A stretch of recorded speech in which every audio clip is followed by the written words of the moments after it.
All right, so this is kind of a hot topic right now. Here's the basic spectrum of where people are at with AI. Is there's people who at one end are AI is bad or scary or whatever, and I'm not really going to deal with it. I'm just going to see if I can spend the rest of my life pretending like it doesn't exist and get away with it. And the rest of my life usually is like 5 to 10 years because the people that are on this end of the spectrum are usually older. Hmm. With exception of a few very young people that know what it is but have not been exposed to it yet, sometimes by choice, sometimes their parents saying we're not going to do that. So that's this end. The other end of the spectrum is people who believe that AI will facilitate the bringing about of the second coming, the resurrection, and our introduction into some kind of understanding with God. Like AI is going to be integral into this God human interaction relationship. And this is even in Huh. the church. Like people in the church are saying, "Oh, AI is going to play a part in the resurrection. Like that's how we're going to store these minds of ours and so that in the resurrection we have something to put into our bodies. Like the AI is going to help us do this. Yeah. So Yeah. it's pretty wild to hear some of the ideas because it's all over the place. So where were you coming from? Well, I mean, I try to stay pretty open. So even as you say, even right now, it sounds pretty ridiculous to me that we're going to upload our minds into an AI, and that's how resurrection can finally happen. Um, I Yeah, I have a hard time. I haven't gone there yet, so that one's a hard one for me. Um, but yeah, I guess the way, yeah, AI has brought up a lot of questions for a lot of people. Is it safe? Can I trust it? And I don't think, though, that this is a novel experience like when new technologies come out. I do think AI, though, is very different new technology. It's almost like the first time we have scaled intelligence ever. We've scaled a lot of things. We've scaled force and energy, but intelligence, we've never really done that. So it's kind of like, what? And and for the people who have not experimented with AI at all, if they were just given a one shot at asking the top model right now any question, they'd probably be blown away. They'd be like, oh my gosh, this thing. And they probably have this idea of like, wow, this thing is storing so much knowledge, even though that's not how AIs work at all. They don't store any knowledge. And so, and all of these things can tend to be, I think, kind of concerning when you first learn about them.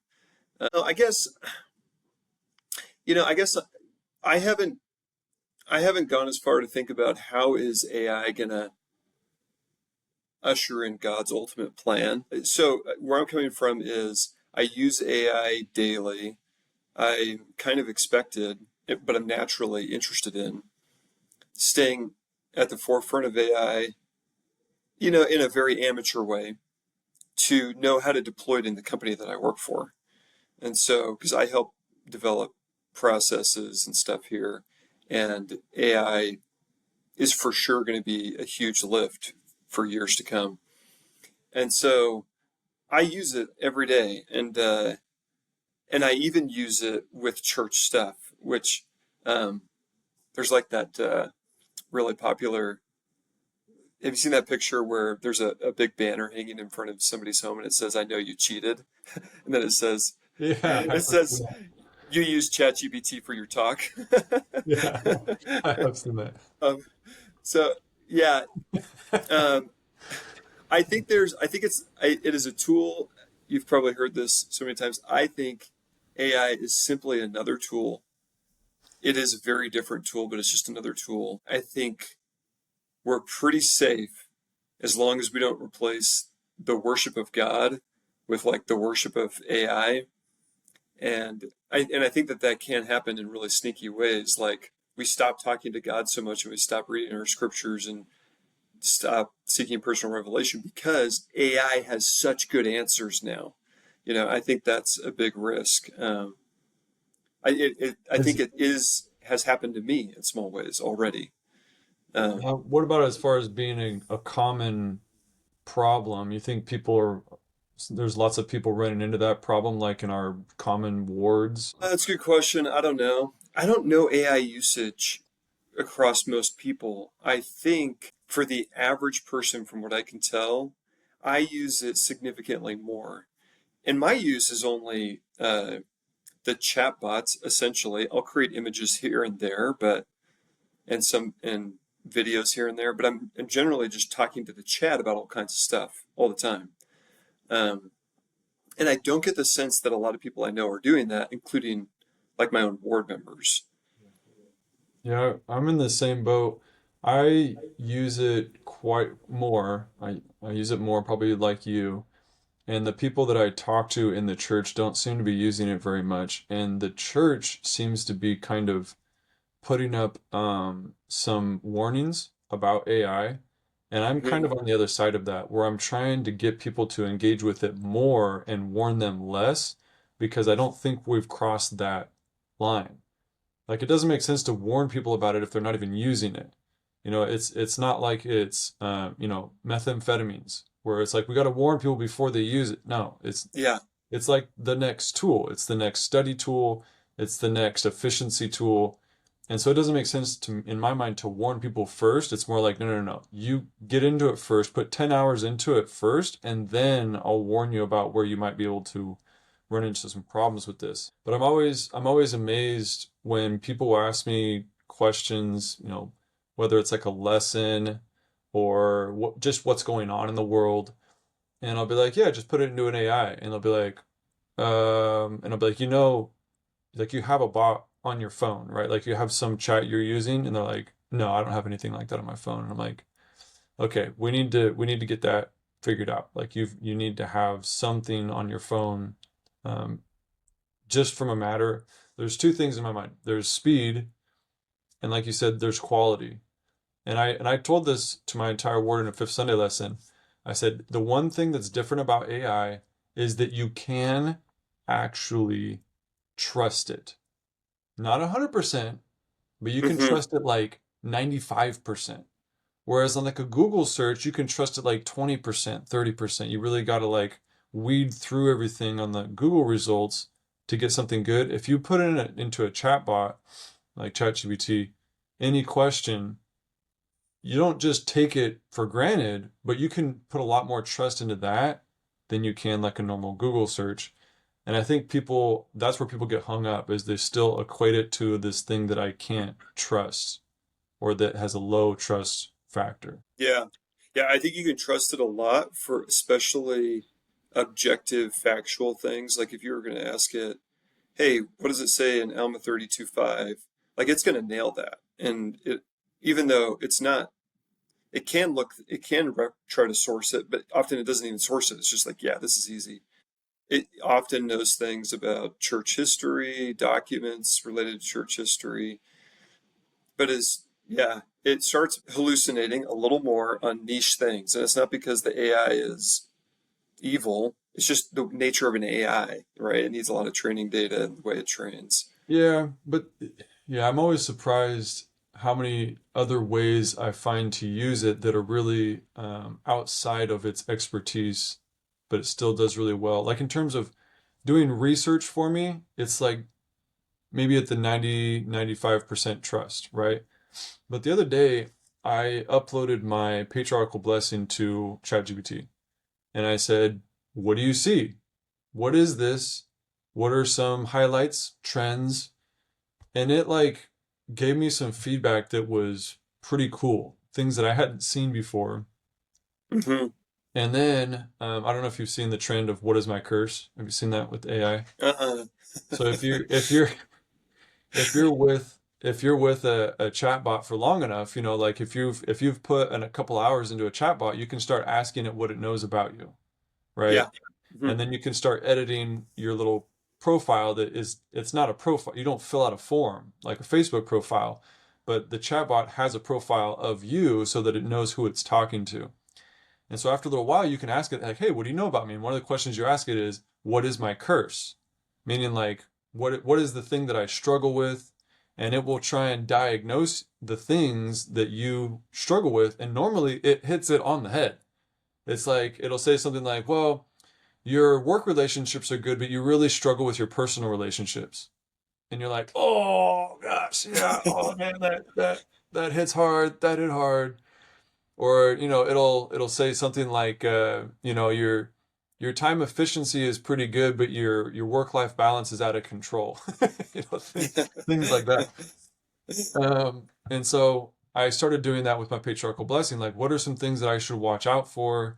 What are some of my strengths and weaknesses according to what you see in this document? And it was really cool because the first thing it started out with was, wow, this is your patriarchal blessing. This is really special. This I feel really special that you're even trusting me with this information because this is like sacred information. And I was like, yeah, that's true. That's pretty good. All right. And then had this little dialogue. It was real interesting. Yeah, well, so I think what is amazing about that example is I think most people when they hear that, that's going to be like a divide in anybody who listens to this, that example right there, because yeah, I think you're going to have people hear that and you're going to have people all over the spectrum. Some aren't going to care, some are going to be like, "Oh yeah, this is amazing." And some are going to be like, "No, never ever do that. Like that is straight wrong." And I I think a better approach is to just see AI as this literally artificial intelligence. It's an intelligent thing, and you can use it as an input into your life to enrich your life. And you don't have to take everything as truth or as valuable. Like you can just weigh that stuff out in your on your own. But I 100% think that it's going to be helpful to look at your patriarchal blessings. Like it would not surprise me at all if in 5 or 10 years the church had an AI on their website or however we interact with LDS content at that point. And like we'll be able to talk to the AI about all kinds of stuff, including our patriarchal blessing. It'll just be normalized. Um, so yeah, I think it's a perfect example for the AI divide. I think that probably happens in the church. You've seen the ldsbot.org. Have you seen that? I've seen it. I've never used it. Yeah, it's pretty good, but it's really strict on LDS only content. Like if you ask it for a chicken bake recipe, it's not going to help you. Um, but if you ask it for LDS content, it'll help you really good for like the surface level stuff, but it has a hard time diving deep into like Journal of Discourses and stuff like that. So I I will be frankly disappointed if the church doesn't have a really strong AI in the next year or so. Because they have the AI in the tools for the handbook. Hopefully everybody has Hmm. seen that. And LDS Bot is a good start, but the church has talked about how we're going to use AI for translation. And hopefully that's not them like just plugging into some other AI and not putting any effort into developing their own. Hopefully they're putting their own effort and money into their own bots. But the idea that AI is not going to be a significant part of our lives in 5 years, I think is just ignorant. I mean, I think third world country wards are going to be using AI immensely in a year. I mean, they're going to be using it in every single meeting in a year, partly for translation, partly for understanding, partly for ideas and lessons and different things. But it will speed up the learning process. And one of the things that I like that you pointed out, as an input tool, it doesn't give you less things to pray about. It gives you more things to pray about. Because now you have more input, more wisdom, knowledge is distilled into a much smaller form factor that can fit into your conceptions, prayer easier. So you now have more to pray about. It's not like, oh, I don't need to pray about it because, the chat gave me the answer. No, it's the other way around. You now have 100 times more things to pray about because the information came to you in such a distilled form factor. Yeah, and on just the logistics note, I mean, before the internet came about, if you wanted to research a topic that was going to be sourced from physical books in different places, you had to drive there, you had to go search up the book, you had to check it out, you had to eventually remember to return that thing. You had to search through. Internet came out, people started uploading all these sources. It became a little bit faster, right? And it got normalized, and nobody's complaining about spending less time and energy to find the same information. I think AI is just a step change for that process. So like, yeah, now you can, if you have a great question, well thought out, you've typed it out really well, you've told the AI exactly how you want it to search and format things to give it back to you, it can do work for 5 or 10 minutes that would have taken you logistically hours to do. And it'll be sourced and it's just, yeah, to your point, it's going to speed it up big time. Yeah, another pro tip is to ask the AI what you should be asking it. Like, here's what I'm trying to do. What prompt should I give you? And that makes things go even faster. Like, how do I use you effectively? But going back to the spreading of information is kind of what AI is about, like getting information faster, more widespread. And that process has been going on for quite a while. I mean, if you think about maybe the started of in the with the Gutenberg printing press. So the printing press is widespread information more than ever before. And then the internet, the biggest thing since the printing press. Well, the AI is kind of the next logical step in that, where it's actually the same thing, but it's another little explosion where people are like, this has never happened before. And it's like, okay, hold on. This has happened before, not in a very long time. And so it feels like it's never, but this is actually very, very similar to the little explosions and information dissemination that we've had in history. And so Yes. it it's evident to me. I don't know how much you're on the YouTubes, but I'll see, like, for a year now easily, you see the AI shorts, right? The little shorts Hmm.